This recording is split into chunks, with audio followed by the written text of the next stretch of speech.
it kind of like shocked me a bit. This salesman was talking to you about drugs and alcohol and at the Apple and store. musicianship. What and the like, hell? And like, which is wild because, you know, normally they like, I know those interviews are like super hardcore, like to actually work at the Apple store. Yeah. Because it's like, they want you to commit for a really long time and like not be a fuck up and all that sort of thing. So he was a nice dude, but the way he was asking me these things, and obviously I was entertaining these things because I was like, I really want to get some money off this thing because I'm like specking out this laptop with like more RAM and all that sort of shit. Yeah. And he was like, so what drugs have you found to be like the best for writing music?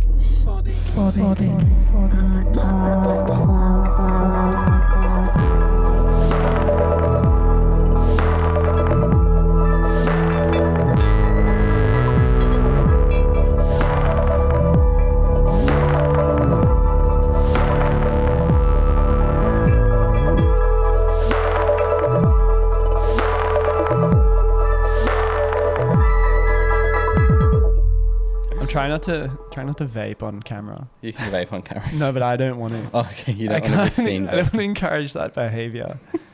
It's so bad. I try not to generally, but then I went to visit my friend in Newcastle last week, and I just happened to come back to Brisbane with this in my pocket. Like it was her housemates, and I was like, oh shit, I stole it. Oh well. That's so good. Yeah, and that's how it starts every time. It is. It's always a friend or being out somewhere. Yeah. I find it's crazy addictive. Yeah. It's like everyone I know now has a hardcore nicotine addiction. Yeah. It's because of vapes, man. Yeah. Fucking vapes. Yeah. And like, it seems like there's a lot of young peeps, like almost more young people I see now are smoking either cigarettes or mainly vapes. Yeah. And it's like, there was a point where like cigarettes, because of the ads and stuff and the no brand thing, it was really discouraging. It was like down and out. A lot of people. No, it wasn't cool to smoke anymore. No, it's gross. Now Vape Nation, it's just like skyrocketing. And I know people now, we met someone a little while ago who was smoking like Winnie Reds or something. Oh my God. And we were like, holy shit, that's hardcore. And they were like, I need to do it to kind of wean myself off the vapes. Yeah. Meanwhile, just shitting themselves constantly. Yeah. It's like fucking like prison style cigarettes. I had my first panic attack in China after smoking Marlboro Reds. Oh my God. Yeah. And it was like the most horrendous experience of my life. Oh my God. I went to hospital because I thought I was dying. Oh my God. Like anyone who's had a panic attack, like, yeah. you know the vibe where it's just hardcore. like, it feels like you're going to die. I thought I was having a heart attack. It's existential. It was so bad. And like, it was with a uni trip. We went there to like learn Sichuan opera percussion. Wow. And we were staying in like the only Western hotel in the entire of Chengdu where we were. There's like 10 million people in the city. It's just so fucking big. Holy moly. It was so overwhelming. Yeah. So that didn't help. But yeah, we're out at this like Australian bar in Chengdu run by like 3 like dudes that just lived there. What, 3 Sichuan dudes? No, three Aussie dudes. What? And like there was like, we met members of like the Australian consulate there because they were just like, let's go get a 4X. Oh my God. And they just had like 4X, Coopers, Fosters. They just imported. But then I was just smoking because it was so cheap there. Like ciggies were like $1 for a pack or something. And then because I couldn't really read any of the other labels, I was like, oh, Marlboro Reds. Yeah. And then I had like, I was it makes just, me sick thinking about it. I was having so many. And then I got back to my room and I was watching this really insane, like Chinese sort of talent show where like kids were singing, but they were doing like really weird shit while they were singing, like dancing, and they had weird suits on. And I was just like, it literally tipped me over the edge. I was like, oh my God, am I having a fucking And just heart attack watching right that, like, yeah. It just tripped me out. Because nicotine, I've since found out, like, really affects your anxiety levels so much. It heightens. And if you're like, because, you know, I'm an anxious person as well. So it's like, it was making me peak so hard. Yeah. And I was like, I was contemplating like what to do because I was like, I kind of have 2 choices. Like, I don't know what this is. So, because I wasn't really familiar with what a panic attack was. And so I was like, I either go to hospital or like just try and ride it out, see what happens. I was like, well, I'll go to hospital. Called Vanessa, who was percussion Vanessa. Who was like our supervisor. And I was like, oh no, I went into another person's room. I like knocked on their door. I was like, I think I'm dying. Can you help me? And she was the only person that came with us that could speak Mandarin as well.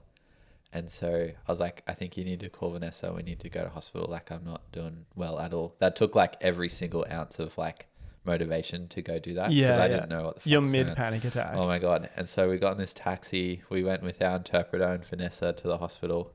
Walk into the hospital and it's like this insane Chinese. Sorry, I'm like just divulging this. No, it's good. Let's start strong.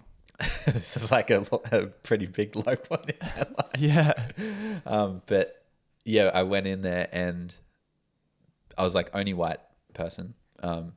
And we were with, Vanessa and the interpreter, and they're like, we need to check his heart and stuff. And so went and had like an ECG, but it was like 80s technology ECG. Like, whoa. It was so fucking scary. Like, they had all these big magnet things on me. Yeah. Like, just laying on the bed, not knowing, like, freaking the fuck out. That was fine. They're like, oh, we'll give you this needle in your bum to, like, help, like, settle you down, all that sort of shit. But the lady was behind. It was before COVID, obviously. But there was, like, this big screen. And I sort of just had to, like, stick my butt at her, and she just stuck me with this needle. Whoa. And because I was like so like wired, I just passed out. Oh. Woke up on the bed, leaned over, and because it was just like there was so many fucking people there, and it was like middle of the night, so all this crazy shit was going on. I like lean over, and the first thing I see is this guy in full kickboxing outfit with his nose, like picture a nose like a cartoon, but it was like facing. Oh it was my like God. Right angles to his face. He got kicked in the side of the face. His nose basically got kicked off. Oh and I came to and saw this, and then I pretty much just passed out. Oh. It was like a movie. But then you're like, yeah, no. And then after that, I was like, they took my blood and all that sort of shit. But then it passing out like reset my entire nervous system, and so I was like fine after that. Whoa. I was still like on edge a bunch, and they're like, dude, you're fine. How do you like experienced any kind of panic attack like that before or anything? No, that was the first one ever. And then since that's happened, have you like felt it like come on like again? Not like that. Yeah. Just because I didn't know what it was. Or at least bubbling under the surface. Yeah, like I can identify when I'm like kind of getting to a place that could be a potential vibe. So it was like a good learning experience. But yeah, it was really intense, and we had to like wait around in the hospital for a while to get results, but I was feeling fine after that, so I'm like, it's not a heart attack, it's all good. And that kind of thing I feel like can really like trigger something from that point on, where you are aware of it more. But I remember I had a really stressful period for a while where I was like, I don't really know, there was a lot going on in my life, and also not a lot going on in my life. And I started getting like these panic attacks at night and stuff, and in the early hours of the morning and stuff. And then since then, I'd never experienced anything like that before then. And then since then, I definitely have a lot more awareness of that kind of anxiety bubbling to the surface, like in my nervous system. Yeah. But also, I don't know if I had felt it like that before then, and I feel like it now, like because of that had happened. It like, the cynical way to look at it is like people say unlocked it. Yeah, exactly. Like people say like what doesn't kill you makes you stronger, but with some things I think they that's not always the case. That happened. I was talking to Georgia about this the other day, because obviously I've been focusing heaps on being sober and all that sort of stuff. But it's made me recount, because my brain is it's firing way more. All this shit's coming up. But but also just like recounting and thinking about like previous stuff of like what sort of happened. Mainly to do with anxiety and drug related things, but obviously just divulge what you want as well, because this is going on the internet, so just be aware in case I don't work at well, I work at one school, but I don't either anymore, so it's fine. But I just thought I'd put that out there. Yeah. But yeah, I remember the thing that ticked me over, because like I was not an anxious person. I'd get nervous and shit about stuff, but never anxiety. But there was this one, I just was trying to think back to the point where like it changed, and like my relationship with like drugs and alcohol and all that sort of stuff like flipped into a more like quelling shit rather than like enjoying it or like doing whatever. But yeah, I remember this one time my parents went away. I was in like second year uni or something, and I invited a bunch of friends over, and just we all got stoned and listened to music and all that sort of shit. But I just was like I had way too much, and so I was like freaking out. And I thought that I was so high that I thought that my auntie for some reason had come over to like check on us or something. And I thought my neighbor had called her because he like heard noise or whatever. I was just listening to Jay Dilla beats all night because they were going through that phase.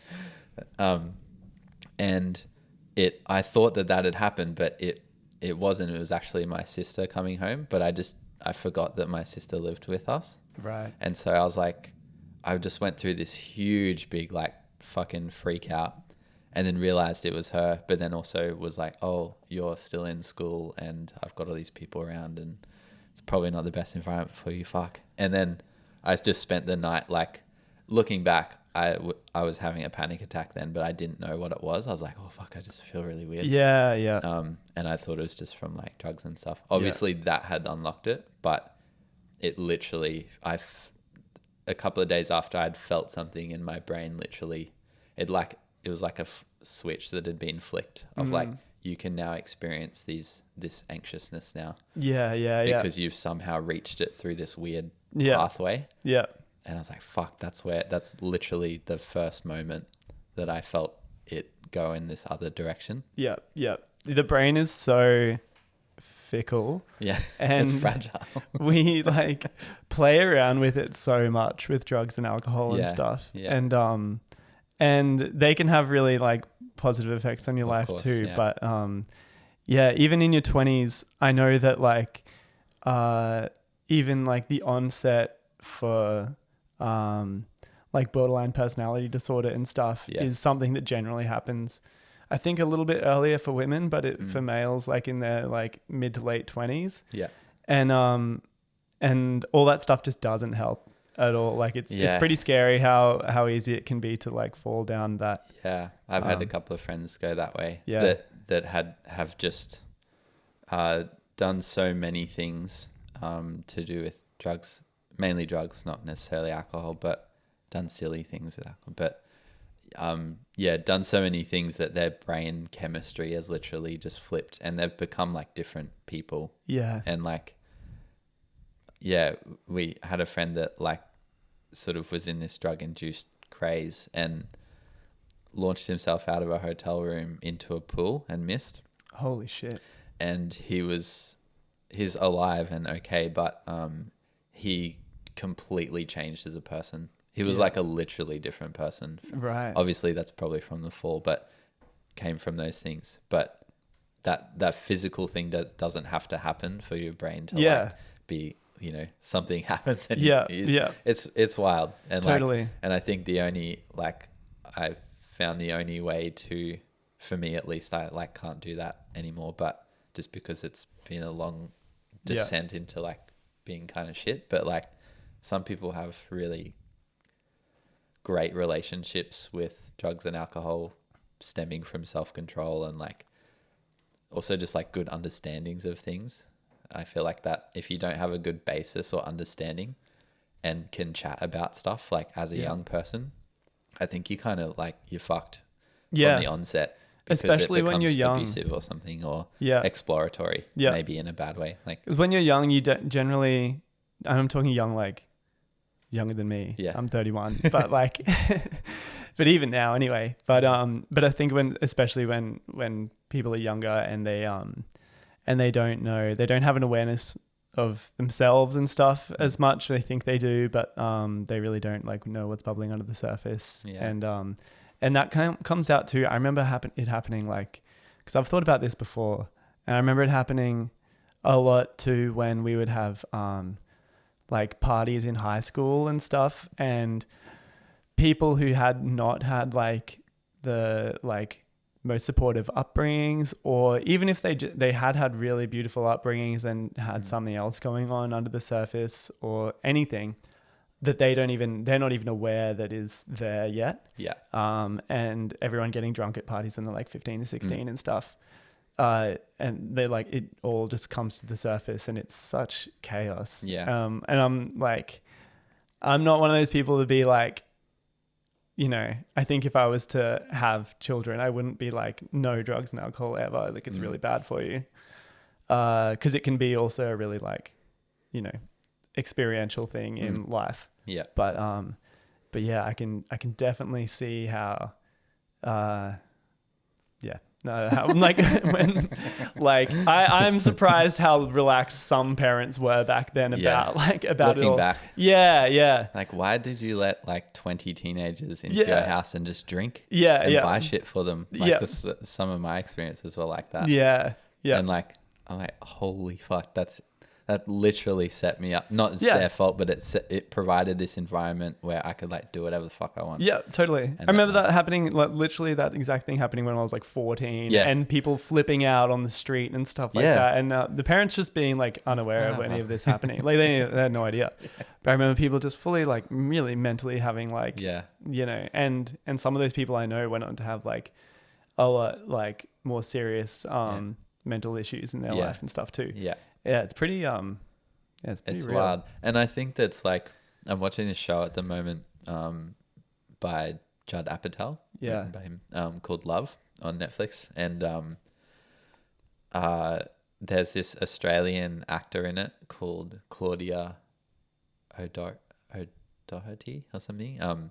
Yeah, she's like a comedian. She's funny as. I've been watching a lot. She makes really weird like YouTube videos as well. Yeah. But like, she plays this character and just her lines are so spot on with like the Australian drinking culture because like set in LA. Yeah. And so, there's this one line where there was two lines actually. One was, no one's ever sober at a party in Australia. And True. we start drinking really, really early. And it just got me thinking like in other places in the world, that's not like Germany. Yeah, you drink. There's like really crazy laws for like drinking really young, but it's like having a beer with a meal or something. And so by the time people get older, their relationship to it is like, it's in their life, but it's not, people still get pissed or whatever, like, cause we like to, but it's not as abusive or something. Yeah. And then America, it's like, there's still underage parties and stuff, but drinking age is so high. Yeah. Which is so high. I think it's great that it's that, you know. I feel like America is one I always think that's like they do it. The drinking culture there is so different to Australia, and it's like maybe it's seen as like your crazy college days where you would have like 8 beers at a party or something, and now like, but in Australia it's like every weekend every parent's going, like all your parents and family going to the barbecue and just getting sloshed and going home and stuff. It's wild. Hey, it's just such a different culture. Yeah, which is it's like, kind of fun. Yeah, but, it's great. yeah. One other like more positive thing I remember from like maybe when I was about like 20, like early 20s or something. I think like when I was growing up, our family was like, I have a really nice family and stuff, and but like we're not like super open about everything. Like maybe a bit of like old school Australian conservative, you know, about your emotions and stuff. And I actually think we've gotten a lot more open as the years of as we've all gotten older and stuff. Right. But back then, when I first started having like MDMA and experiencing like really loving feelings and having really deep conversations with people about those feelings and about the things in their lives and stuff, and getting really close with people through that. Then when I wasn't, I was actually able to realize that I had those feelings and the ability to express all that. Yeah. Like it was all there Yeah. anyway. And people have that in the world. It's Yeah. just not very, we kind of cover it up to people light in society, I guess. Yeah. But it's all there and it's Yeah. all ready to access. And I think that opened me up to be a lot more open with my own emotions with other people and Yeah. things like that too. So that was a really Yeah. positive experience from Yeah. drugs in my life. I've felt that exact same feeling Yeah. with it. Yeah. Just being like, oh my God, I love you so much. Yeah. And, But then coming out of it and realizing that when you are sober, it's actually all there. Yeah, exactly. Yeah, And I can it's like- remember that feeling and Of I can course. access that feeling. Yeah, and again, it's like those switches, and it's like, you know, it's not like you have to have those experiences to unlock all those things, but for some people, it's like why there's a lot more research going into using psychedelics for like helping with mental health issues, because it's like sometimes it can provide a gateway to opening up some things within you that you might not be able to tap into ever, or with like tons of therapy or whatever. I've definitely felt those things as well, positive and negative obviously, because with all of that it's so unregulated in the way that you kind of acquire these things and all that sort of stuff, that it can be really great or really bad. I know I've had like horrible experiences with what I thought was MDMA, but totally isn't. But yeah, I agree. And I think like to pivot slightly, what's really interesting that like most people would agree with is like, I feel like there's quite a high percentage of artists and musicians that tend to explore those things naturally. I know I have, and a lot of musician friends I talk to have had some interaction with drugs and alcohol, and probably an even higher percentage would be like still currently involved in some sort of like drug taking or alcohol or whatever it is, or have had big experiences that have, you know, influenced what they write or influenced like who they are as a person or whatever. I had this just to like something that's completely opposite to this, which is really interesting. Maybe not, it's aligned, but I'll quit setting it up. But I was in the Apple store not the other day, a while ago, when I bought a laptop, and this guy, we got talking obviously because I was trying to like get him to give me an education discount. Was he a genius? He wasn't a genius. No, he was a mere salesman, but he was like a casual musician, like hobbyist musician, from what I sort of clocked in his language and conversation surrounding it. But the way he was asking me some questions regarding like drugs and alcohol and musicianship was like, it kind of like shocked me a bit. This salesman was talking to you about drugs and alcohol and at the Apple musicianship. store. What and the like, hell?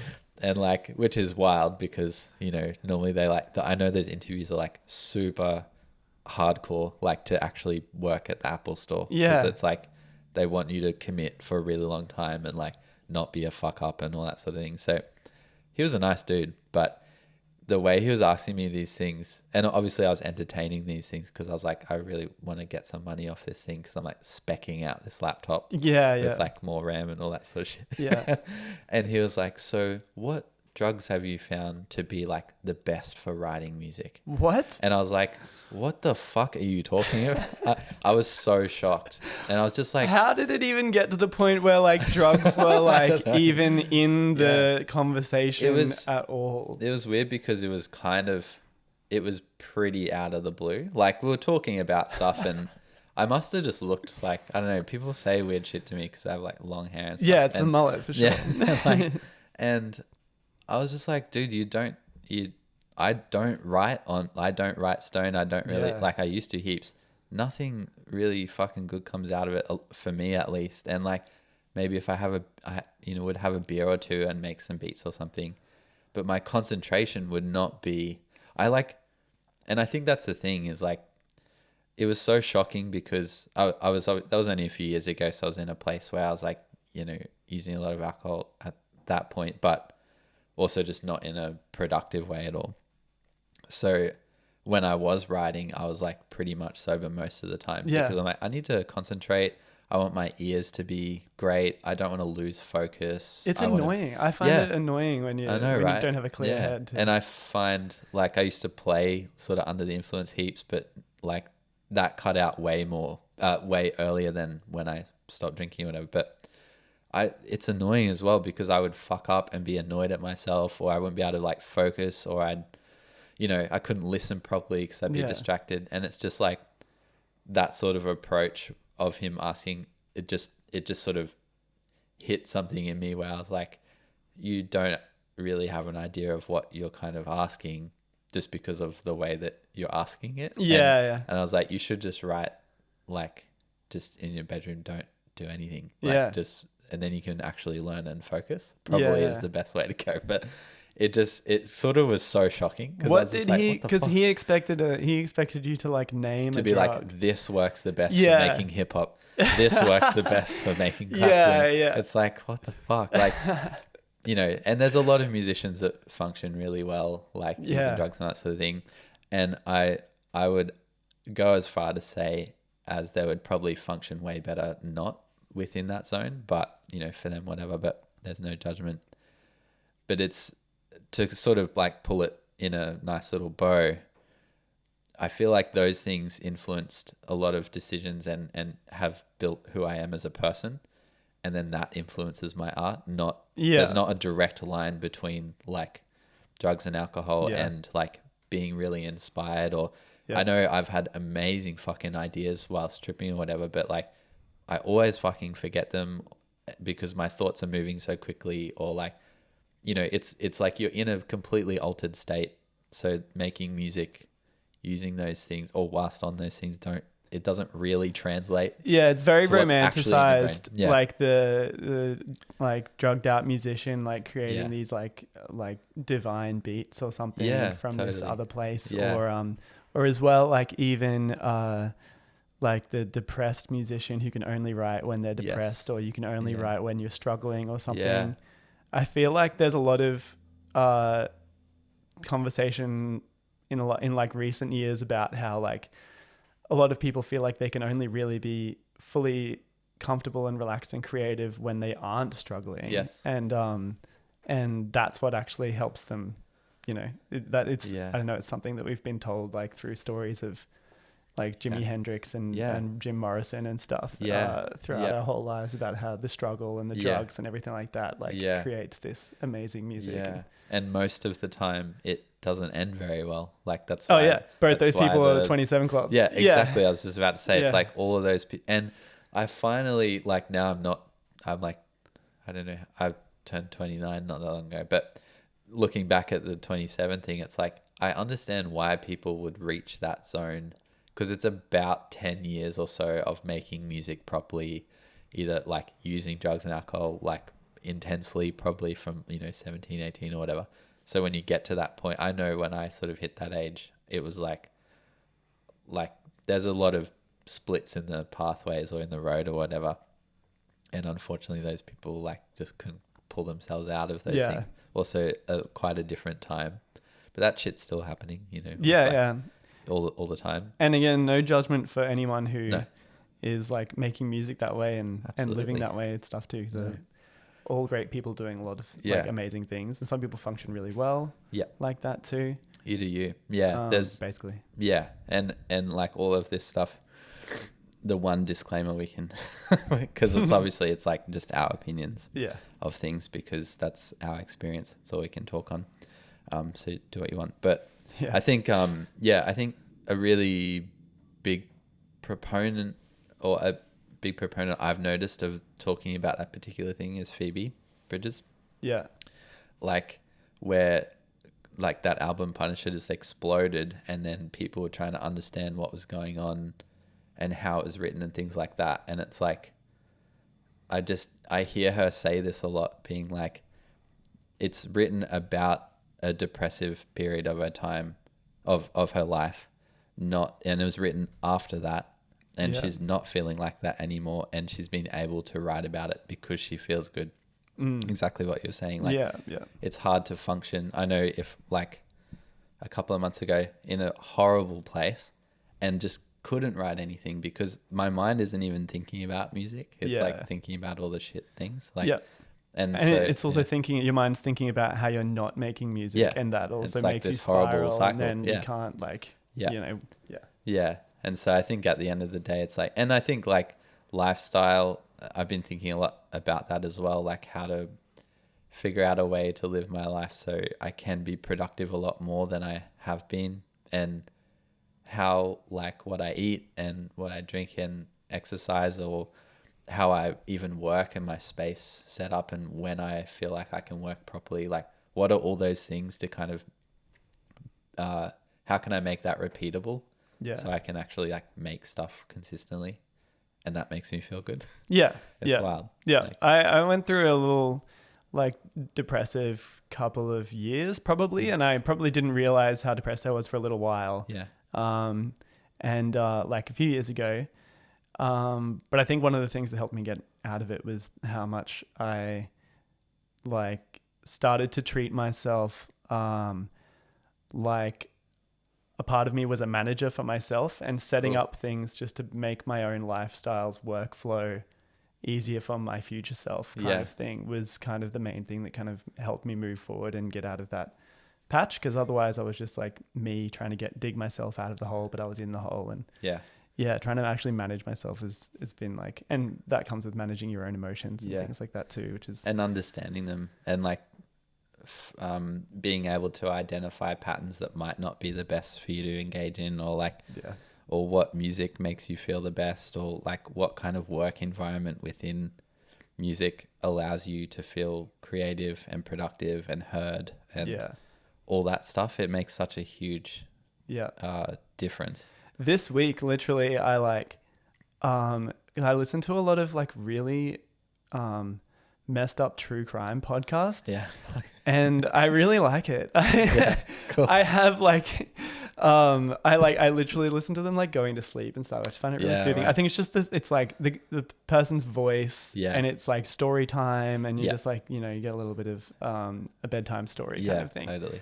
That's kind of interesting, and but like sometimes it's messed up stuff you're hearing, and it's just, so this week I've done that for ages. But I decided like, I was like, I'm just going to stop, because I think it's really affecting my psyche and making me really cynical about the world. And especially because I'm not teaching at school as much this year, I'm not going out every day to like, sometimes I might have a day where I like don't see anyone or something. And it can easily just make me like really cynical about the world and mistrusting about, you know, the guy next door is probably a serial killer. Not to that extent though, even to like, or maybe just like the person that you thought you knew might not be the person you thought you knew. Or I know what you mean. Whatever. Man. And it's not like I literally think that, but I think it's actually just affecting my thought patterns and my own self-talk and stuff. It's really interesting because, I've been kind of coming at that from a bit of a different angle, but similar vibe, where it's like, been listening to Rick Rubin talk a lot. Just about the idea of taste and what you're actually consuming, like on all, you know, fronts, whether that's food, but also like music and movies and books, and how I know for me, I get really influenced by like pretty much anything I listen to or write or read or whatever. And I think that's like, a lot of people feel that way. Yeah, that's great. But I also find that if I'm listening to a particular artist, because I normally, when I stumble across something that I'm super into, I'll just consume, like binge on it super hard and just like listen to every interview, listen to all the music, listen to like try and find all the shit on Reddit about them and all that sort of thing. To the point where I'm like, I start noticing thoughts of like, oh, I want to make music exactly like this person. But then it's like, getting frustrated that I can't do that, and then realizing it's like I can't do that's not actually possible. And if they've also spent years honing their craft for like, and honing their taste and style and stuff for a long time. Exactly. And I think that's like, I think that idea of curating what you consume is really important, but also knowing when to not consume things, like I know for me, if I'm writing, like at the moment I'm in a big writing period, and it's like I can't really listen to too much music during that time because it will find its way in very what's the right word, subconsciously, or but also like you can hear like where those things come from really. Do you think you can hear it, but do you think everyone else can, or do you think like maybe they just probably not like I don't think people can, like, you know, I know when I was writing yarns I was listening to fuck tons of Punch Brothers, and it's like you can probably hear that a fair bit in there, and like Nico Muhly and Max Richter, all those like contemporary classical people, on some level, even if it's like instrumentation or whatever. But yeah, it's interesting. That's interesting because I try to like if I'm having to write stuff, I try to listen to things more. The other way. So I can find ideas. And it's like not that it's not stealing ideas from other people's music, but like sometimes it might just be like a tempo or something, and if some song's got this like dun dun dun dun dun dun dun dun dun, even that just feel and having that feel in my body, and then going to like start writing something like that's I like having that rather than sitting there and be like, okay, let's make music now. That's the word, right? That's hard to do as well. I feel that. That song that I just hummed was Charlie XCX. Oh, cool. It was the first thing that came to my head. Right. That's awesome. Maybe I'll write something like that later today. Make a slapper. That's cool. It's really interesting, hey, how that stuff works. But going to that true crime thing, it's like it makes sense that those things would be kind of finding their way in somehow. And that of course will affect how you feel and what you think, and it can work both ways, like positive, negative, whatever it is. But I think it's like I've never considered myself a composer necessarily, or a writer or anything like that. I think mostly through my musical education, where performance and composition was so separated that you're either one or the other. And so now I really love writing like to a brief. Like I like being a session guitarist and going to someone's session and them being like, I want to get guitars that sound like St. Vincent or something. And then you're like, cool. And then you're applying that to their music, but doing your own kind of thing with it. Or I don't know, I'm starting to get more into like writing for like commercial media or like or film or something is something I would really like to do. And I like that because you start off having like a visual brief and having to like fit your music to that in the style and in whatever you can come up with. So I've never spent a whole lot of my time figuring out what my individual style necessarily is. I think I have a style naturally, but it's something I've focused on less, I think, than compared to if I was like to have left school and been like, I'm going to be a composer and I'm going to have a really individual style. And I would have spent a lot more time thinking about that kind of thing. I just kind of haven't. That's fine though. Because I like also the idea of restriction is so great. And I think it's a really underused. I think people like confuse restriction with like being influenced by or copying or whatever. And like it's impossible to, like, it's, you know, the classic saying like imitation is the greatest form of flattery. But it's true, because I know I get super jacked on, you know, listening to really great music, and then that makes me want to make music just as a general feeling. And then I don't think I'm gonna fucking copy that because that works. It's like you can, but it's like it's your interpretation of it anyway. So you're already one times removed from it. I sometimes straight up think that. I'm like, let's make a St. Vincent song now. That's fine. Because you're placing a restriction of yourself of like, I want the guitars to sound like this. I want the vocals to sound like this. I want the production to be in this realm. And then it's your version of that. And probably if I was doing that, if it was my own taste, there'd be a limit where you'd be like, it's starting to be a bit lame that we're like copying this. Let's like take it in this like, you know, we've got this bed of stuff now. Let's like do some other shit with it. Yeah, totally. And it could just be a starting point. Yeah. Like, I find restrictions or challenges like really helpful to if I'm feeling a bit uninspired. And I don't want to listen to too much music to like spark something. I'll like figure out a way to set a challenge of like, I just want to start with this sample, and I may end up just deleting that track at the end. Yeah. And that just made me form a bed of stuff that then I can then extrapolate on and build on or whatever. Yeah. But yeah, it's a really interesting thing because it's like, I realize like we've had like these big chats, and then obviously I'll do a little intro to describe who you are, but you're a musician and you play guitar and you're a composer and you do a whole host of things. And you're, that's good enough. Yeah. But that's what if someone's like, what do you do? I'd say that probably. Cool. And they'd be like, what do you do?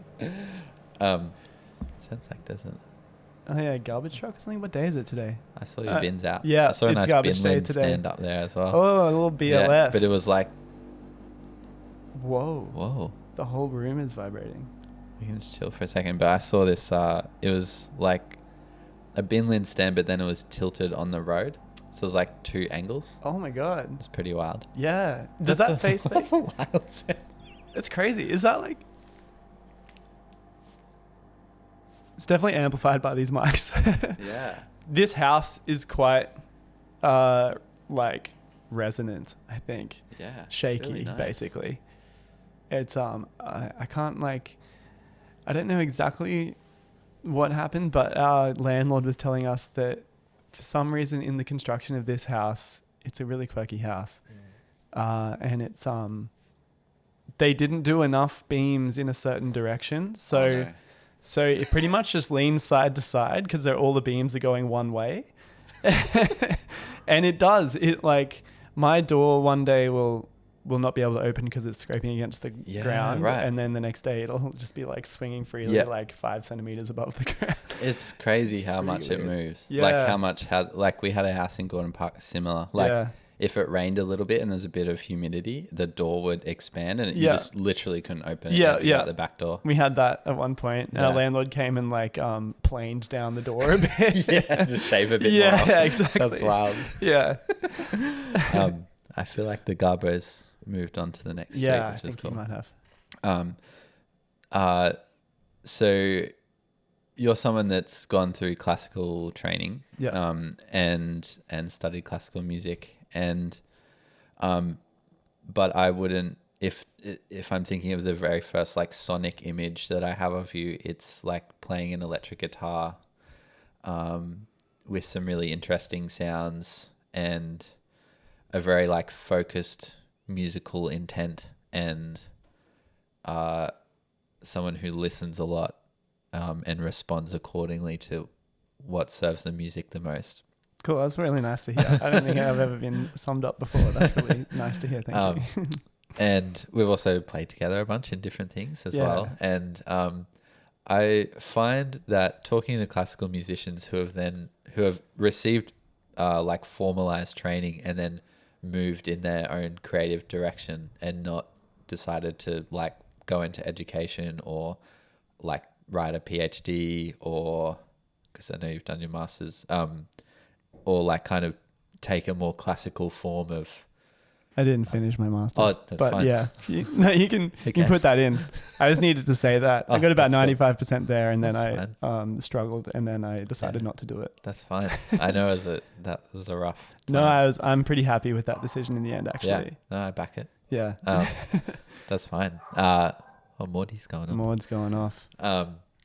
Yeah, like how do you find, like how has that classical training influenced the way that you play, and like positive and negative? Because I know for me, I struggle with both things. Yeah. Well, I think when I went to school, we had a particularly good music education. And there were a few teachers there who are still there, and they've been there for a long time. They're amazing musicians themselves. And we had a really strong like oral skills program at school. Right. So leaving like high school, I felt like I had a pretty decent grasp on being able to, having pretty good relative pitch and then pretty good theory and stuff, Right. knowledge. But those teachers were also very much there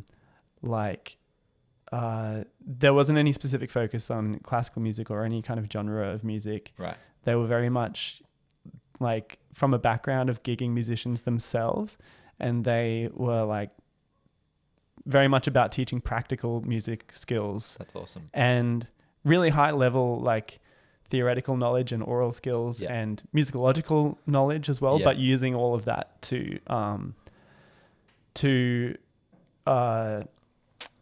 inform however you wanted to make music in whatever way, and just doing that in a really high quality way, whatever you feel like high quality is. Cool. And so going to uni and studying classical music, it kind of felt for the first time formally, even though I'd had like a bit of classical, like I could read music fairly well, and it felt like I was kind of really like, I have to commit to doing classical music now for the next 4 years. Yeah. And I did pretty hard, and there was a long time where I was like pretty focused on being a classical guitarist and doing competitions and being the best guitarist I could be, which was really stressful. Yeah. So I think looking back at that, the only time that I've really focused on being a like straight up classical musician in my life, or even just surrounding myself by like with classical music, was like that 4 or 5 years of my bachelor and masters and things like that. Yeah. So I think just like that's influenced me a lot now, but I think a lot of who I musically was growing up has also just it's there. It's been there. Yeah. And now I'm focusing a lot more on being the musician that I think I want to be, or like the musician that I always would look up to when I was a kid, I think. But the classical music, the more formal classical music training it's still very present. Like, and I've realized lately that I actually like really love classical music actually. And it's a huge part of my life now. Yeah. So one way that still comes through is that I do a lot of string scoring and stuff for bands and stuff like that. The actual skills from it, I think I'm pretty good at learning things note for note, right? Which is very much what we had to do in uni, and something I think I struggled with at the start of uni, where I would always kind of learn it for note, but then do my own thing with it. Yeah. When I was in school or something. Yeah. And then having to not stray from the score and stuff was something I initially struggled with, but then got pretty good at. Yeah. And now I'm still pretty good at learning things note for note. Yeah. But I like improvising and stuff with it a little bit more. Yeah. I wish I had more formal improvisational training. Right. For some reason, I feel like that would help. Yeah. But I don't know if it would. Yeah. Yeah. So to answer the question of, I don't know, the positives, I think that's a few of the positives. I feel like I feel pretty capable of playing pretty much anything. Yeah. Or working anything out. Yeah. Some of the negatives maybe, I know back when I was in uni, I had pretty bad performance anxiety. Yeah. And I think that stemmed from the environment of performing and the seriousness of preparing and then presenting. And things like that. Yeah. And then, so it took me a long time to actually get over that and then finally become free with music making. Yeah. So I think that was something that, could be done better somehow in musical education. It's tricky to avoid that, I think. It is because then in my own students, I would encourage them to do the same thing. Yeah. But then also, encourage them to play in bands and make their own music and just mess around, do free improv or something if they wanted, or totally things like that. That's cool. I had a really different experience, and it's really nice to hear a really positive one. Because It wasn't all positive. Yeah, but it didn't feel positive at the time. But I think it's been a more recent thing where I've actually like felt like I'm using those skills every day now. Yeah. And I wouldn't be if I didn't have that. I agree. I'm the same. Like I didn't have the greatest time because I felt like I was kind of in the wrong place for like the things I was into. But looking back as well, it's like hyper practical things like theoretical knowledge. I didn't learn any of that in high school, so I struggled really hard in uni to kind of catch that up. Now I love, chords and harmony and all that stuff. It makes me very excited, but very excited. But during that time it was really tricky, I feel like the idea of formal training on any level provides a really nice base layer to like build upon. If you have like an idea of where you might want to head or how you want to implement it, and I think that gets formed through like just playing a bunch of different music and being like, I like this, but I don't like this. But then also the practical skills of like good technique, good approaches to music, good approaches to like, it's back. What is that? I mean, let me check. Just for anyone listening, we found out what the noise was. It was a big street cleaner thing. Yeah. That's doing laps because he's like, he's being really thorough. He's trying to get all the leaves. Yeah. It's a very leafy street. Like he was literally going back and forth, which is pretty cool. He's still around, but I think he's probably done the street, I assume. Yeah. Maybe. I can kind of hear it in the background, but I think he's gone. Yeah. Actually, that little break made me think a little bit more about, like, my answer about music education and my experience, like, doing a music degree and stuff. And I said that, like, now I feel very much like benefited by it. Yeah. And I use those skills every day, whether it be like, theory or composing or oral skills or technique, anything like that, is all very much embedded in me. But there was a long time after my degree that I was pretty bitter about it because, for starters, I don't think you need to do a music degree if you want to become a musician. No, not now, I don't think. No. And I know a lot of really successful people who haven't had any formal music training at all. Yeah. And maybe even I know more quantity of people who are more like, well, not to say more successful, but I don't know, maybe like thriving a lot more in the music industry or in their careers who haven't done music degrees and stuff because they've found their place and they've focused on their artistry and they don't have that. They never had that baggage of having to be that kind of perfect conservatorium musician or anything. I think it's not even the training that fucked me up. It was like exactly what you're saying, like the mindset surrounding a lot of approaches to music. Or like more so the lifestyle of like what you should be doing or like what the best way to play this is or like what constitutes like a good musician or something. Like those were all things that like were the negative. All the technique and like the idea of how to approach a piece and how to perform it and all that stuff is like I think the best way to gain that is through someone showing you, but that doesn't have to be at a conservatorium. It's just like, could be YouTube, could be a mentor, could be whatever. And it's like, I don't know, like it's taken me like a couple of years outside of that to really kind of decompress and like work through all those things. Yeah. Because I feel like so much of like who I was as a musician kind of got boarded up just because it's like, I was playing in orchestras and shit, and it's like the whole point of that sort of the way that a good orchestra functions is like you don't be an individual in those places. Like you have to be, obviously you play with your own technique and somewhat of your own interpretation, but like I think the conductor's interpretation trumps everything, and you kind of have to serve that for it to work really well. And if, like anything, if you're practicing it all the time, that mindset, it's like when you go and play in a band, it's like that can be confusing. Like, and I know that took me, like I always played in bands, like before I went to the conservatorium and after and during.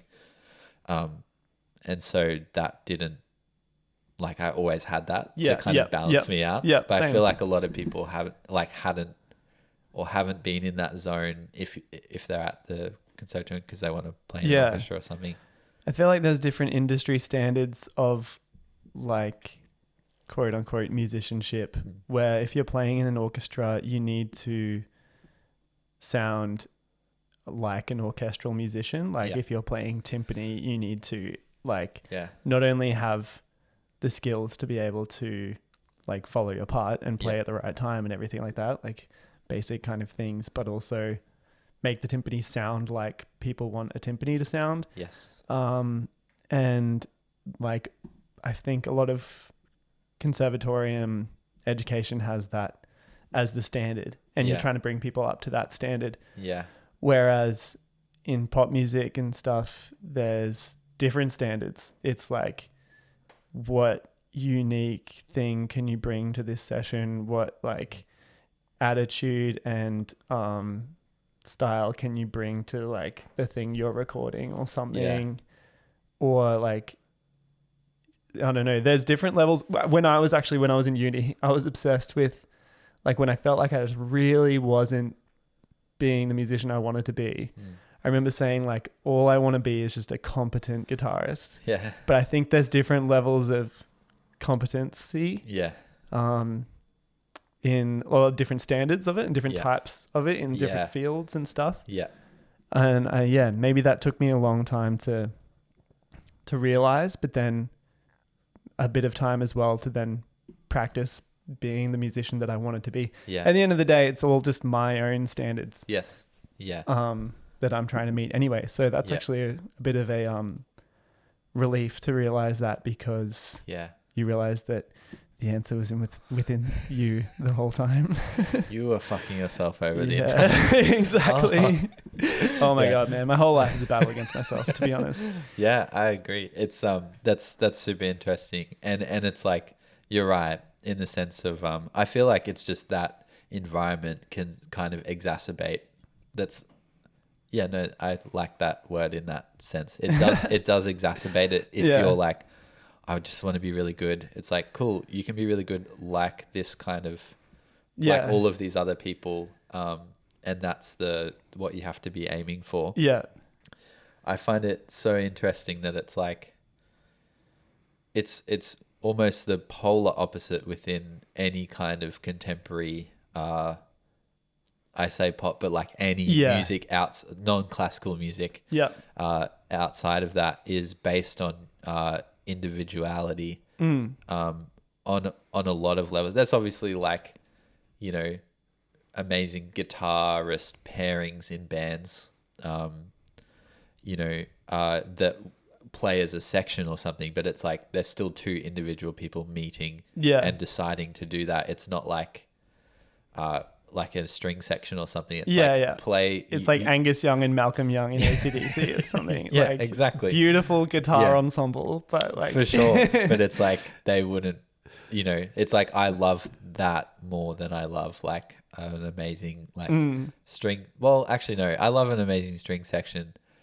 because if you don't do that, you sound shit. But if you do that within a band setting, it actually provides a really nice contrast. Super wild, and it can be quite polarizing if you're trying to do both. And so I feel like similarly, like we've gained training, but then also moved away from that and tried to figure out a way to apply all that within to be like a functional musician, like composer, like all that stuff. I think at the end of the day, you have to just think about like what you want to do every day. And if I was to like be playing, maybe I used to be really into like contemporary classical music because it was away from old repertoire. It was like new music. Challenging parts, there'd be some more electric guitar parts, I'd be switching up between different guitars and stuff like that. I was really into that, but also thinking like, do I want to be even just like practicing notated music every day, or do I want to be performing in a concert hall every day or something? And I actually just realized I don't think I want to do that. And I love like, you know, I love touring with bands and playing for crowds and things like that in that setting and stuff. And wherever. And I actually love going to classical music recitals, and like that ACO concert I went to last night blew me away. It was amazing. I was in the front row. It was loose. It was amazing. But I don't think I really like touring around and playing in different like concert halls and stuff like that.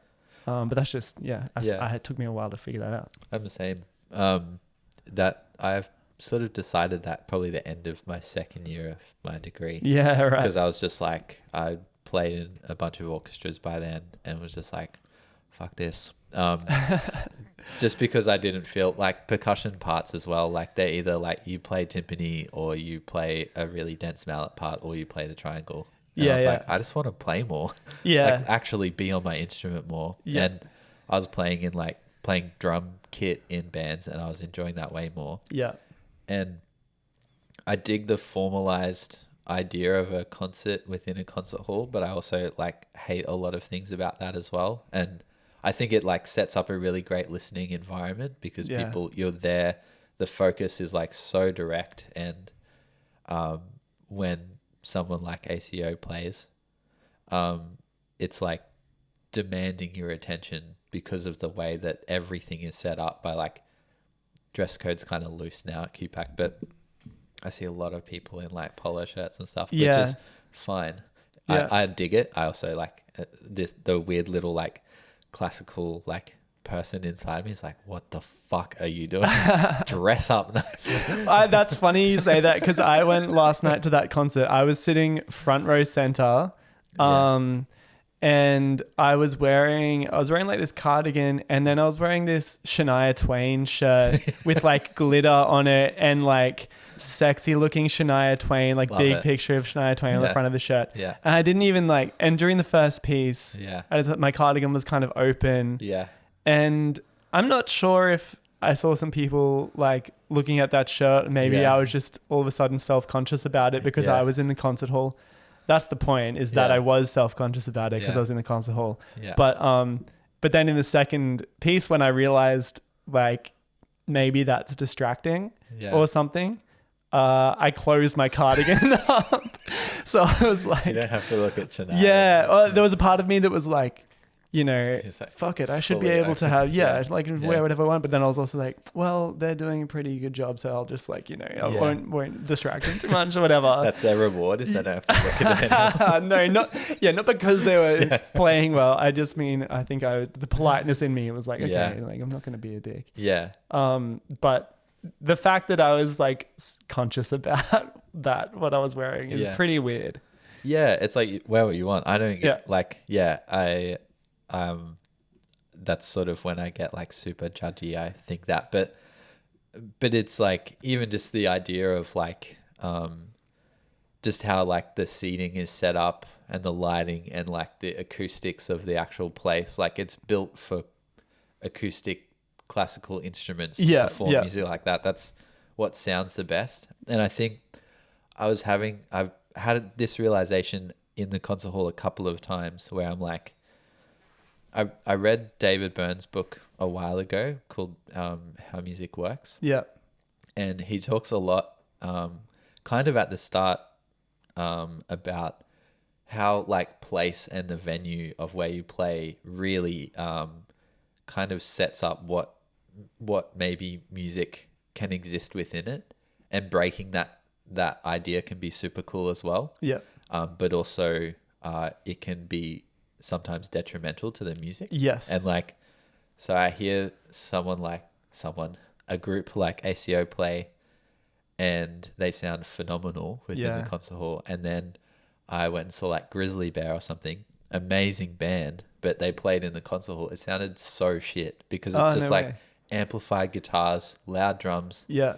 There's too much sound. Like there's actually too many sound waves. Yeah. Yeah. That are way too big, reflecting off shit that shouldn't be reflected off. Yeah. And it just sounded bad. It wasn't them as a band. It was just. Yeah. So it's like, but if I saw that in a live music venue, like I don't know, the Tivoli or something, it's like shit is meant to be amplified. Yeah. So someone can curate what that sounds like at a mixing desk and make it great for everyone. Yeah. And I think that somewhat extends to like, the idea of like I've felt similar things where it's like when I play in an orchestra, which I haven't done in a long time, but when I did, like you finish the piece or whatever and like people are clapping and you're in your like tuxedo and you kind of like, it feels really, I've always felt really weird when that happened, because I'm like, I've played a part in this and I've served the music and they're clapping for how we played this particular composer's music. But I don't know how much like my 3 cymbal crashes, like it impacted on some level. I played them in the right spot. Someone's and I spent a long time to practicing how like my technique and like counting and all that bullshit. But like, which is really important. But then it's like when I play in a band and there's like 10 people and they're really vibing it, that hits me so much harder, because it's like I'm putting way more of my creative self in this, and they're into what I'm doing as a musician creatively as well as whatever I'm playing. Yeah. And it's different for everyone, but I just always felt like really removed, like playing in those big ensembles in big halls, to like people who are like super into it, but it just felt weird. I know what you mean. I've had other experiences that are way better. I feel like it's different. Like I like seeing music when like all the individual people in the band are really unique artistic individuals with their own artistry contributing to the greater some of the parts of the band. And there's heaps of music like that. And it's kind of, we live in the age of like Instagram and TikTok and stuff where individuality is like really pushed. King at the moment. And I really like that. And when I see some groups, orchestras included, but also whatever music, you start to think like maybe some of those people in that group aren't actually that interesting to watch or listen to, but they might be like phenomenal players, but it just doesn't grab me. That's one of the good things about ACO, that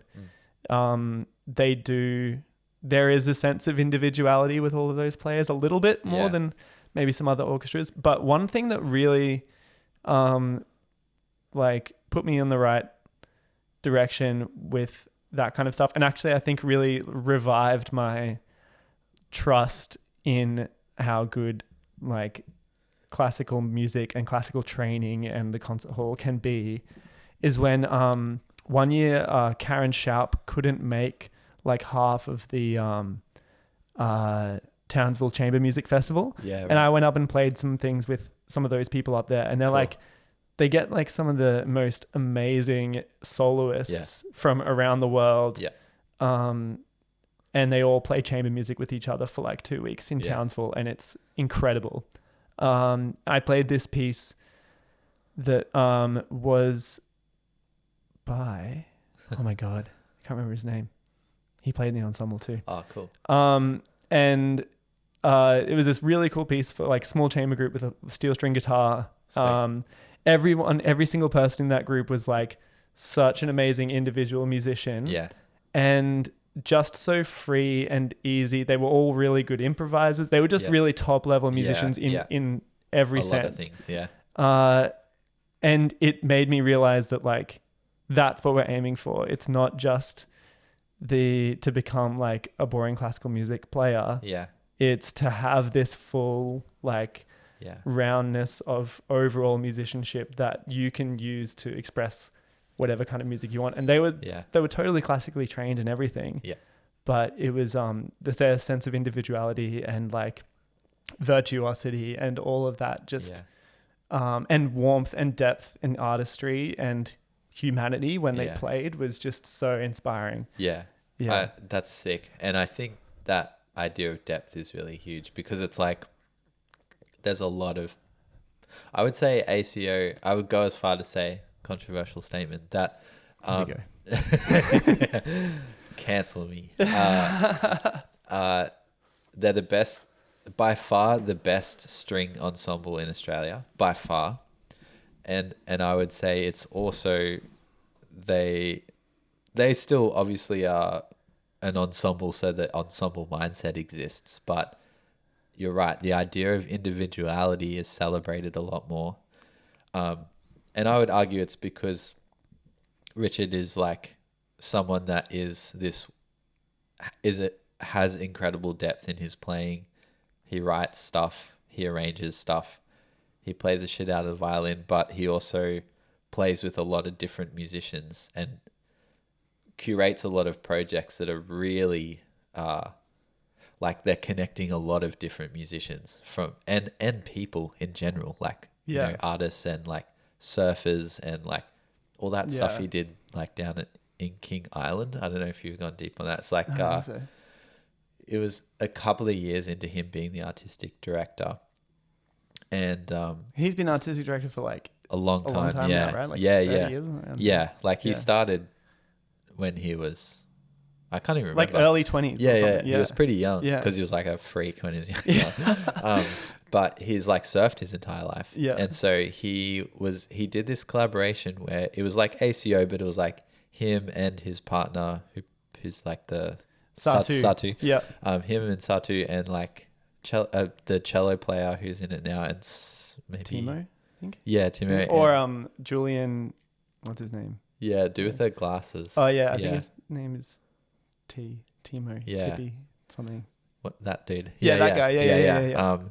It was those three, and then it was like a folk bluegrass singer, like a fiddle player, and a poet, and a few other things, and then they all just went down to King Island and surfed for like a couple of weeks, and just collaborated and made all this really amazing music. Yeah. But like, to me, that's mind blowing. Yeah. If you're a classical player, because it's like Richard isn't. I would say he's like a classical violinist, but much more than that. But I feel like him kind of being that person has really set up that ensemble to flourish. In a way for of something like, that's such a formal, funded kind of ensemble. Yeah, like hardcore, like classical sort of chamber music, but also playing really new stuff. Yeah. Like I remember seeing that concert that they played with like Pekka curated it, Pekka Kusisto, and it was like they played all the Nico Muhly arrangements of and it was Sam Amadon actually. He played they played Nico Muhly's arrangements of Sam and Sam was playing. Yeah. That was fucking insane. Yeah, right. And they played Shaker Loops by John Adams. And I think that was the first time I saw ACO. And I was like, who the fuck are these people? Like I've never, I knew of them, but then it was like when they were starting to really ramp up. Right. Because they got that sponsorship from like Virgin or Qantas or something. Oh, did they? Yeah, they like fly for free everywhere. Yeah, right. And so it was when they started touring these like smaller or like more obscure programs. And that was just like, it kicked off this sort of understanding of like, oh, you can actually play the shit out of Mozart or Brahms or Beethoven or all these like big dog old white people that in such a new way and such a passionate way. Like whenever I hear them play, they're so goddamn passionate. Yeah. And it's like they truly love the music. Whereas I feel like there's a lot of orchestras that I've heard, all the big ones, that like it sounds like they're operating their instrument and kind of not actually really playing with any heart at all. And it makes me sad because like those compositions are great. It's not they're not the only compositions that should be played. Yeah. But it doesn't make it very nice to listen to if you're not actually playing with your heart. I think like having taught at a high school for the last like 10 years, I think something that like students really struggle with high school, being in a high school ensemble. Some people thrive in it. Some people some students get like, this is like teenagers. I think it's like being told to sit in your place and do as you're told and do the best job as you can, just to like kind of serve the music, serve your teacher, serve the audience or whatever. And some people really struggle with the politeness and structure of that, because it's totally not what they're used to seeing in music. Like when they've gone to gigs, when they've seen music on TV and stuff, and we're so surrounded by like amazing performances of things. Then they're kind of made to, and bigger orchestras and stuff, I feel like sometimes can still have that high school kind of feeling about it, where people are kind of sitting there and kind of just kind of doing their job, and kind of they're in their school. Sorry, got something in my throat. They're kind of in their school ensemble. Yeah. But just kind of they've gone through the ranks of school ensembles, and now they're in the top school ensemble kind of thing. Yeah, I agree. But I also love it. I love orchestras, and I love seeing any music like played at a really high level too. It's just something that, from my own music making, it's not something I want to sit down and do all the time. Yeah. That's awesome. And I feel like at the end of the day, it's like it all comes back to who the people are who are actually playing this music, and where their passions lie, and whether they're into the thing. And if they're not, then you can hear that straight away. I've also heard so many bands that sound like shit because they're not into what they're actually doing, or they're doing it because they think it looks cool, or like all that stuff. And so, you know, I think it's just, there's like a higher proportion, or it's really obvious in an orchestral sense if people aren't into it, because it can take only a few people to kind of influence the mindset of a whole section. And then that section kind of influences the whole sound of the orchestra as well. Yeah. Which is wild. On a different note, like, what are you really into at the moment? What are you doing within your musical life that you're really enjoying? You're saying you're composing a lot more. Well, I left my main teaching gig at the end of last year to kind of focus more on, maybe the theme of this whole conversation, for me at least, has been like being the musician that I've kind of always wanted to be, I think. And as much as I thought that I was pursuing that for a long time, I realized there were a lot of things where I was kind of just like doing a lot of the things that I thought I should be doing in order to have be a successful musician. So the main reason I left that job was to have more time to explore being freelance artist and stuff, and doing the things that I really value in a musician. So I have been still playing a lot with Jaguar Jones. We just finished this big show at Vivid that was kind of this like semi-rock show, semi-theatre performance with visuals and lights and this kind of story through it, but lots of live music, and which was really strong, and I think it was received really well. And so rad. It looked amazing. Yeah, it was a really fun thanks. It was a really fun thing to do. Cool. And so doing more gigs with Jaguar Jones, a bit more songwriting and stuff. And then for my own things, I've been working on making more music for like commercial purposes. Cool. Which is I really like doing. Like I said, it's kind of always having a brief. And so in my own practice, been trying to just make as much music as I can, really high quality, like kind of produce it a bit more, like work on my production skills, work on my mixing skills. So I've been doing a lot of that, and then I do a lot of like classical arranging and things like that too. So I think it ebbs and flows with how much guitar playing I'm doing. At that stage a few weeks ago when we were doing those Jaguar Jones shows, I was doing a lot of guitar playing. Then I came back and I've been focusing on production a lot more. Cool. And playing less guitar.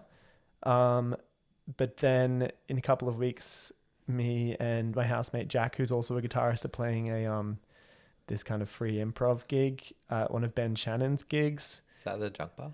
Yeah. Yeah, sick. Yeah. I'll be there. It's sick.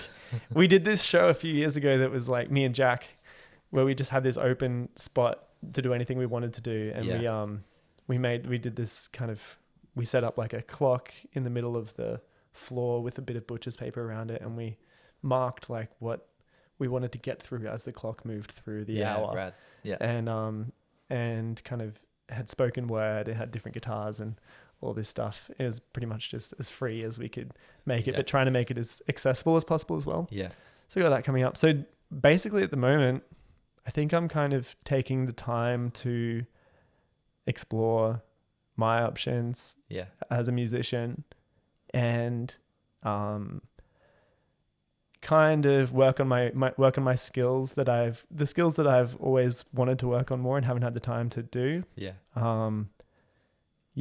And then just make money where I can, basically, while I do that. It's pretty much what I'm working on. So it's actually a really nice, I've put this year aside to kind of work on that side of things and stuff. And that's rad. You know, trying to post on social media whenever I can, which is not very often. I've gone, like full circle where I don't have a smartphone anymore and I've got a Nokia brick. Which has been sick, but also I had to like cut myself off from social media for a while because that like doesn't help if you're make you so state. cynical. Don't even get me started. But it's I'm trying to figure out a way. I feel like everyone's trying to figure out a way to have some sort of a healthy relationship just with like posting stuff, because it's kind of the only way people kind of see what you're doing and listen to stuff that you're doing. And it's free. It's free, like free marketing. Yeah. It's actually quite good. And I think if you use it like that, rather than a way to connect with people, which I was using it in a way of like to see what people are doing, but then like the algorithm obviously just like fucks you over and you just start seeing like a mirror of yourself or like things you want to buy, which is lame. But I think as a marketing tool, it can be super effective. And if you view it in that way rather than like the place to like a melting pot of creative ideas, which is really sad. But seeing these big changes happen on Patreon recently, I don't know if you've seen, they're like basically turning it more into a way, it's like a blend of Instagram, YouTube, Facebook, all this shit, where it's basically creating a community around you as an artist. Right. So you can post free stuff for people to just look at, like photos or music or whatever. Right. So it'll have its own feed or something. Yeah. True. But for each person that you check in on. And you can post like paid stuff like they normally do, where you can like have different tiers and all that sort of shit. Which looks insane because it's like, I know that YouTube's changed a lot and it's still a great place to put stuff, but it also seems like algorithmically it's kind of trying to be a lot more optimistic, optimized. Not optimistic. Optimistic's good too. Optimized for like consumers and kind of moving a little bit away from community driven things based around an artist, from what I've seen. Yep. That's cool because I know a lot of people are pretty successful on Patreon and then go to like Discord to have their own kind of communities and stuff. So I guess they're just trying to expand it a bit. Yeah. But going back to that thing of like trying to find a balance, it's super hard. But it sounds like you're prioritizing and also kind of leaning more into your potential as a creative musician within a bunch of different realms and kind of working on skills that allow you to become really independent as a musician, not even as like a producer or whatever, but more so to be like whatever you would like to be. And having those skills to kind of be a player, be a producer, mix things, create things, compose stuff. Like, is that something that's like going into this year? Because I know we've talked about it a little bit leading up to it, and then also kind of a little bit after. And are you sort of about halfway through the year that you've kind of decided? Pretty much. I think pretty much. It like I guess you summed it up pretty well. Where I feel like I think I didn't have like long-term goals for a long time because maybe in my early 20s, I kind of had an idea of what I wanted to be, but then that idea changed. And then I kind of got stuck in the process of working at school a lot and stuff. And then when I left that teaching job, I realized that there wasn't much room for growth. Yeah. So I've kind of left that and now thinking more towards like 5 and 10 year goals. That's sick. And I guess the overarching goal is just to become like Joe Fallon music company. Cool. Whatever that means. Yeah. In 5 years. Yeah. Might be more clear. Yeah. But yeah, at this stage, I'm pretty comfortable with my guitar skills. I can write music okay. I can produce music pretty badly, but I can do it. And I can get up really bad demos of things. So that's kind of That's sick. That's Yeah. awesome. How are you finding, just for my own personal gain of knowledge? Yeah. But also this might help people. I know that's something that, like, to me, what you're doing is living the dream. LTD baby. LTD That's always.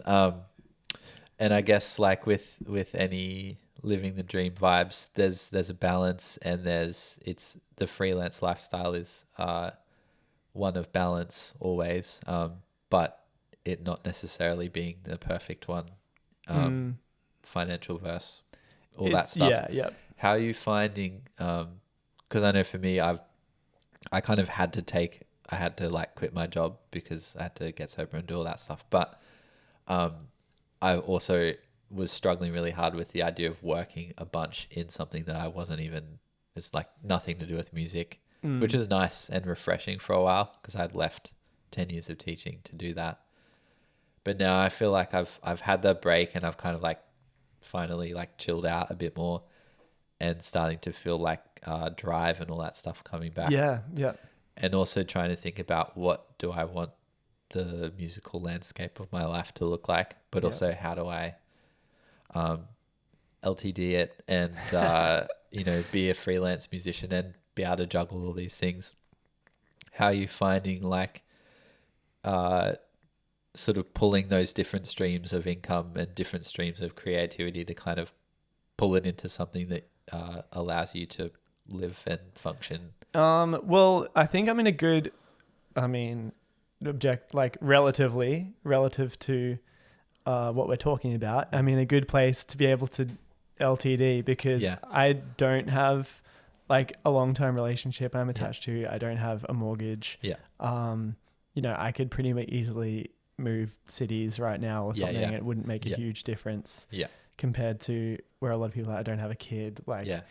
So in order to do all that stuff, I recognize that like people have a lot more challenges that they do have to be overcoming. And I'm acknowledging that. I think I almost have like a duty to those people to do all the stuff that, I think you should be able to do. Because I have the freedom to and the capability to, and that comes from a lot of privilege, basically. But also a bunch of sacrifices. A bunch of sacrifices. It's not like, I'm not making a lot of money. I'm not saving up for a house deposit anytime soon. But I think a big realization was that there's lots of money in music in the world.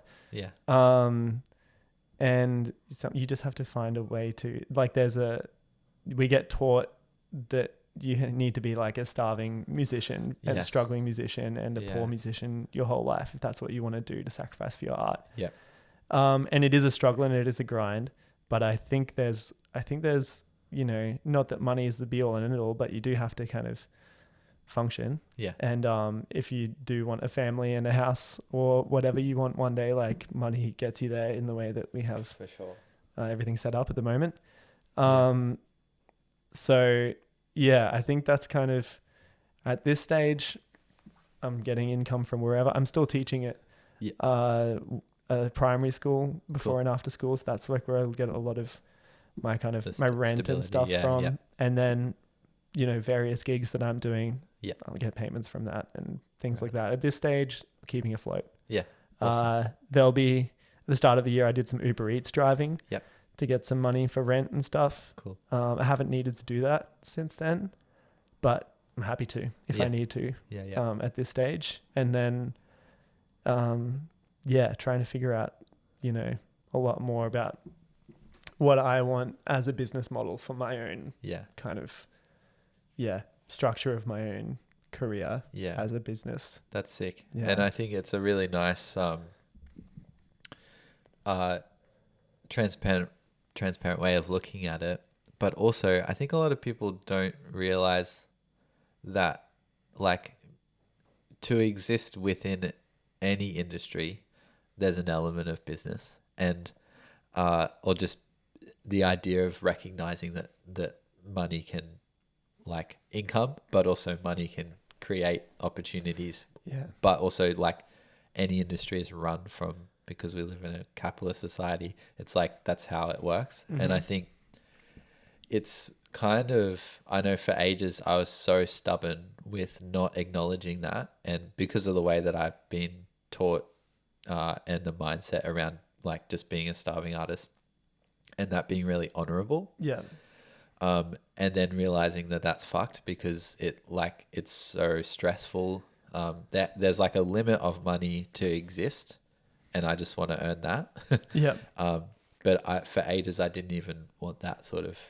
I was just like, whatever. I'm like prioritizing, like just being creative, but not actually acknowledging the other side of that, and being like, I have to view what I do on some level as a business. It doesn't have to be the pure creative driver. I don't think it can be. Otherwise, then you do stuff for money that you might not want to do, but as in creatively. But I think if you don't acknowledge that there's some, like, element of, like, if you want to be a musician and live off music, the saying live off means earn money from. Yeah. And so I think a lot of people, I know I'm the same, I've found it really hard to even grasp that concept of, like, what I have to charge people for when I play, or like if I make a film with them or something. It's like, I'm putting in all this work, I've got all these skills that I've spent years developing.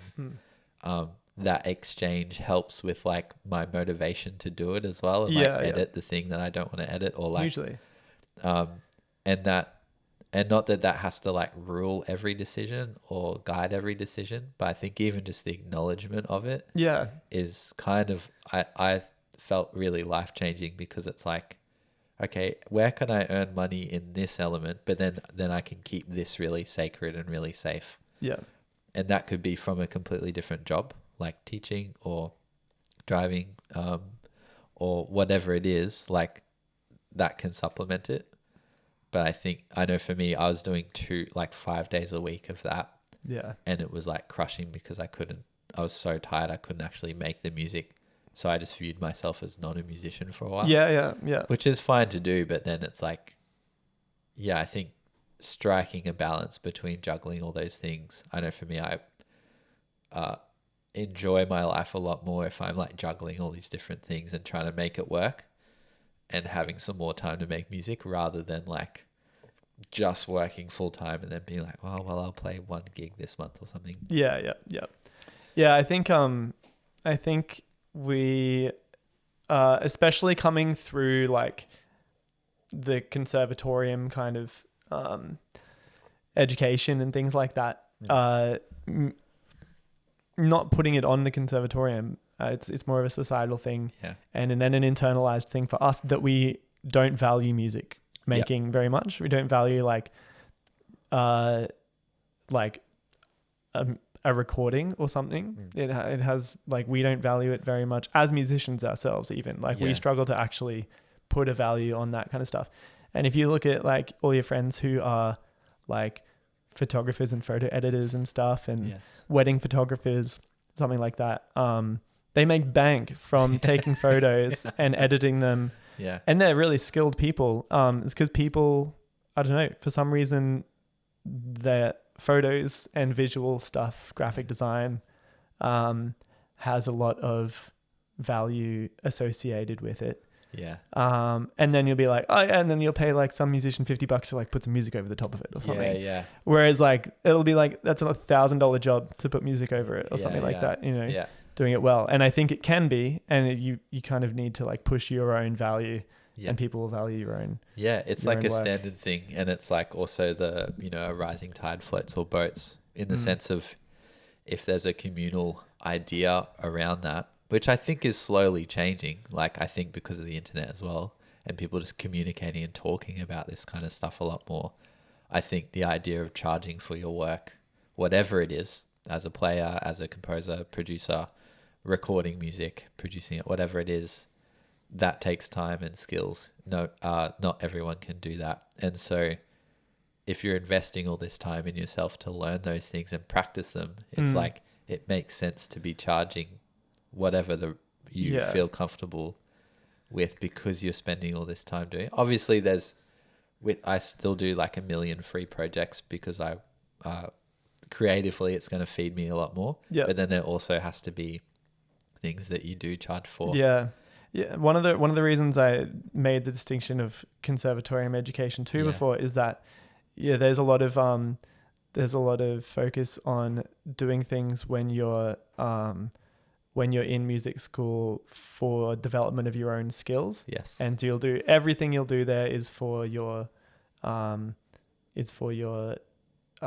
degree. But even if it's not a specific assessment piece, it's to practice performing, or it's to practice composing or anything like that. There's heaps of composers who are writing amazing pieces of music for university ensembles, and that's just done as a part of the conservatorium. Yeah. And the conservatorium doesn't have that much money anyway. But but meanwhile, there's people leaving school and practicing their skills by going and playing those like city sounds gigs for $250 like per set. And they get paid even if it rains, like, you know, or whatever set, even if you're getting paid like $50 per set at like some dive bar in like, I won't name any places, but some place you'd rather not be. It's still like, you have value for the stuff, even though you're practicing your art and you know, you're doing it as a personal, professional and development. It doesn't have to be much. This is the thing. And it's just they're brought up differently. Absolutely.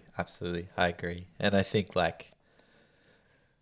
think that's a really great approach. I think just quickly to go back on why photographers and all those dudes are making so much more money than us is I think because we're pretty much like 90% of our senses is like visual, like our eyeballs like give us most of the info. Yeah. And then our ears, even though they can do so many amazing things, they're kind of secondary a lot of the time. Yeah. And the way that media is structured in the 21st century is like it's all visual. Yeah.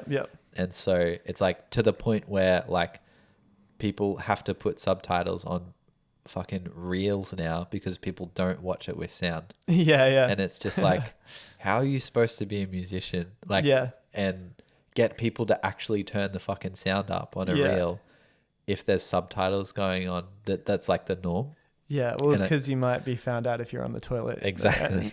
you don't want to be like studying music. Person in the cubicle. But it's true, and it's just the way that like because of like iPhones and all that shit, like it's influenced because whatever media people are consuming on, the actual artistic creative stuff that's happening kind of has to be in those mediums. Like in the sense of like even TVs, they've gone from like 4:3 ratio in the 90s and early 2000s to widescreen 16:9. Mm-hmm. And so all cameras now, it's like 16:9. That's just flipped on an iPhone. It's just a flipped widescreen. And so it's just like you have to shoot that way to optimize your media for consumption on those things. Yeah. And I don't know how sound is going to kind of reach that point, or like kind of, I don't think it ever will be able to compete with visual stuff. Yeah. But I think more and more I'm feeling like there's this emphasis being put on consuming sound in a place where you're actually seeing the people make it. Yeah. And like sort of disregarding the internet for a second, like I think that sort of thing, I think like the internet musician thing is kind of peaking or has peaked, this is just my own thoughts and philosophies, but I think it's getting to the point where like, and especially I don't even like want to get into the AI thing, but because I hate it, but it just makes me sad. But I hope that I'm so optimistic about this, but I hope that it's going to place way more emphasis on the humanistic side of music, because when you see someone play, your eyes tell you that they're playing the instrument. Yeah. And I think like a great recording, you can visualize that. Yeah. And that will always, live on. But I think the live music thing is kind of, I'm hoping that it will, and also the post-COVID thing, I think it's kind of pushing this thing of like seeing people in real life play and experiencing that with a lot of people is really cool. And I don't think that will ever like go away. I feel like that's sort of like the thing that's going to keep driving music's importance. Yeah. I hope. I think, I totally, I think, well, especially with streaming and stuff, like live music's a lot more, important and different, like, but, like as in different to, like people will go out of their way to see live music because it's so different to what they're usually consuming. But as well, in a lot of media stuff that you'll see on like, I don't know, TV or whatever, there is a heck of a lot of music going on with it, and someone's made that music. Yes. Whether or not they were paid correctly for that piece of music or whatever is up to them, and whoever employed them or whatever. Yeah. But there's music everywhere. Yeah. And we need people to like fork out for that music, because the people who are making that music are so good. Yeah. Even if it's like really lame, like commercial, boring, like some real estate walkthrough or something like that, and there's some like lo-fi beat going on, or trancey beat going on.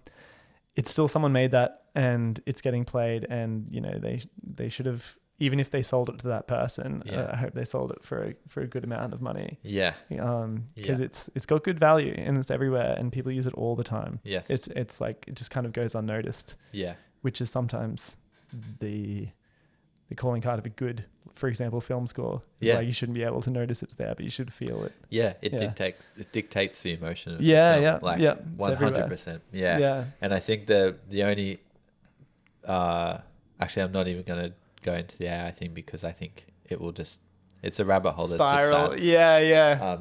But I think library music is going to be, I would say, as the same as like how AI has already fucked over a lot of like animators, just because of how quickly it can render shit now. I did it yesterday. Yeah. I made some animation. Yeah. It's like so easy now. And I'm really worried about the library music thing, where it's going to be easy to kind of just generate that shit. Yeah. But I think at the end of the day, I know when a human's made shit. Like I might not know even physically, because sometimes I get tricked already by the shit that I hear. But I don't know. I just hope that it's like, I don't know. It doesn't stop me doing anything. It doesn't stop ideas. It doesn't stop me being creative. I feel like it's just the next frontier of like, there's so many like YouTube channels and stuff that pop up on my feed or something that's kind of boomers being like, why every song in the top 10 sucks now compared to when Toto was around or something. Musicianship is dead.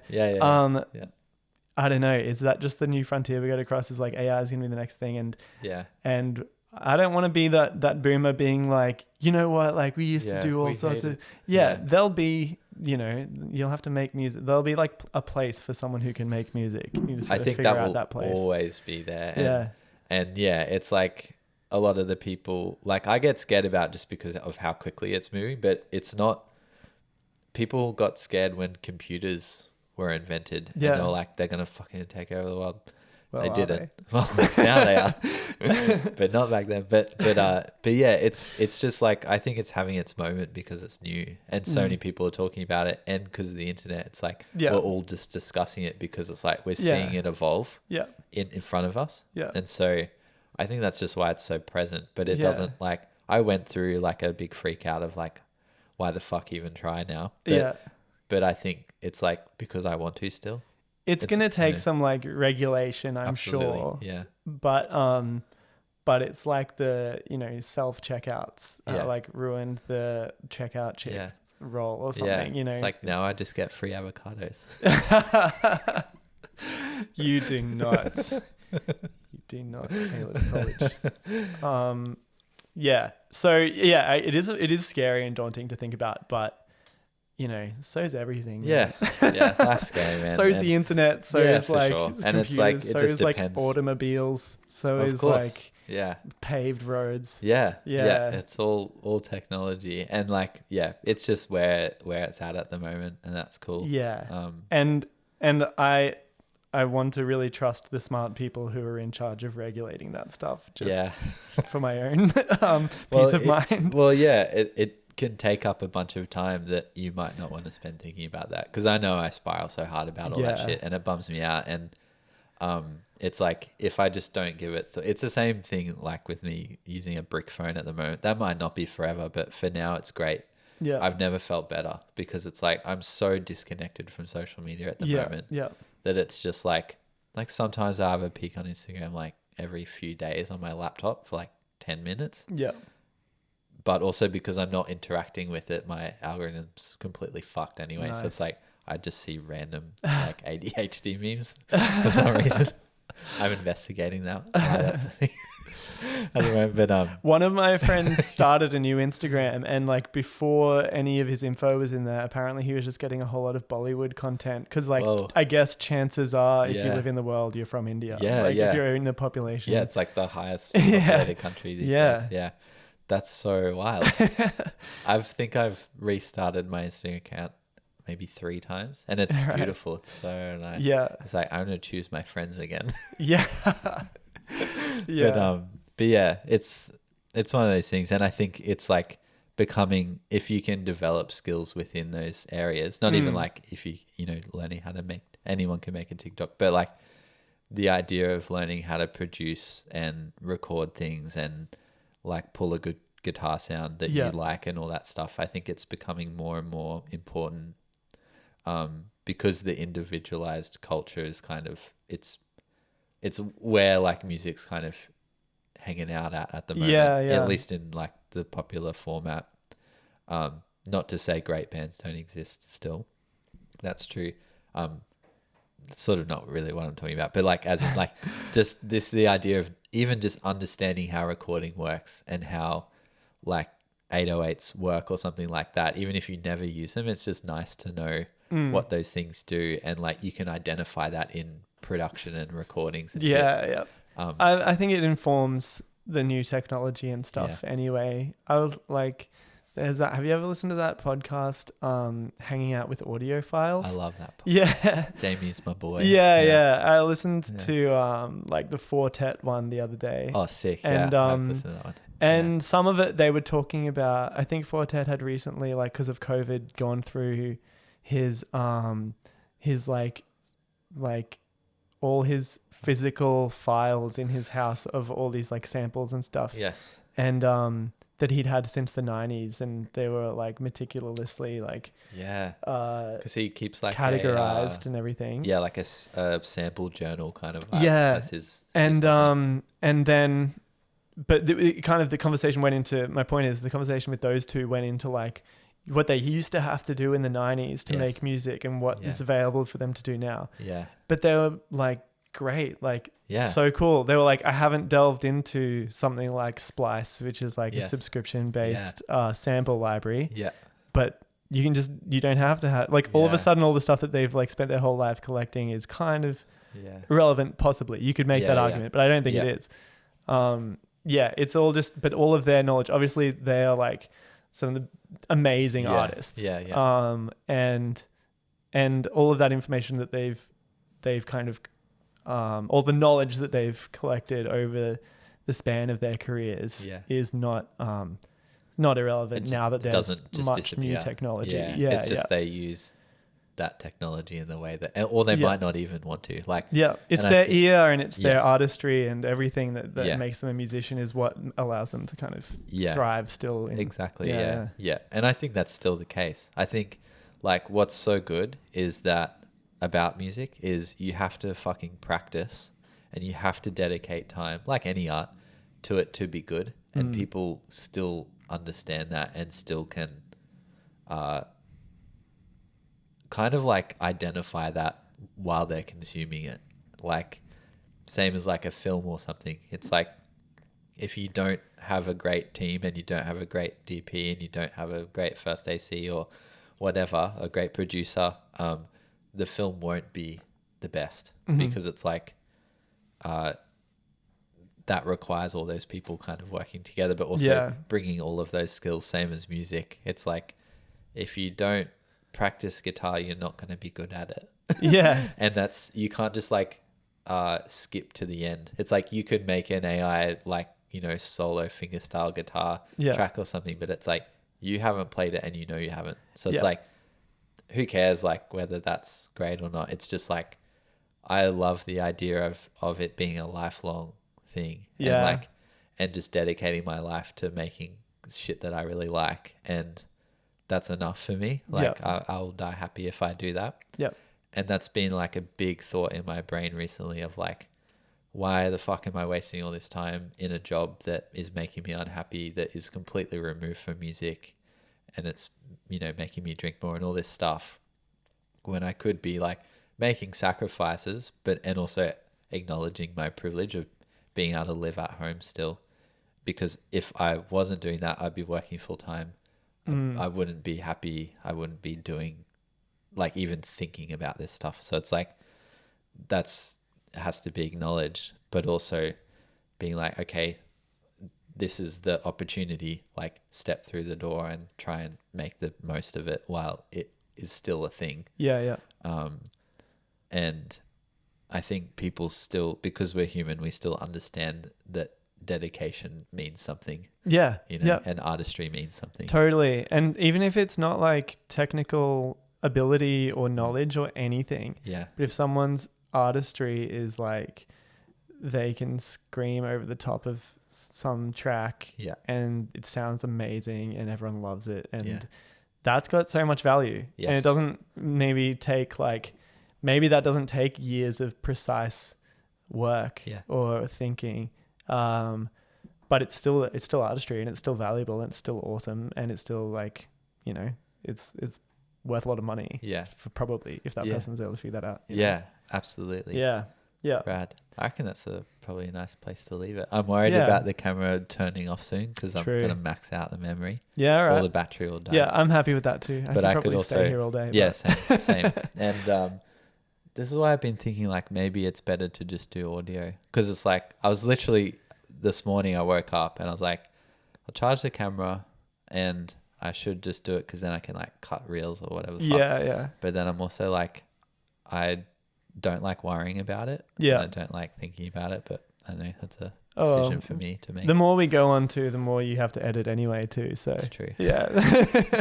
I'm shooting myself in the foot. But you should go home and use some AI to like transcribe it all anyway. So just make subtitles. Adobe does that now. It's great. It saves you some time. Sick. Thanks, dude. Thanks for having me. That's okay. Yeah. Pleasure. Cool.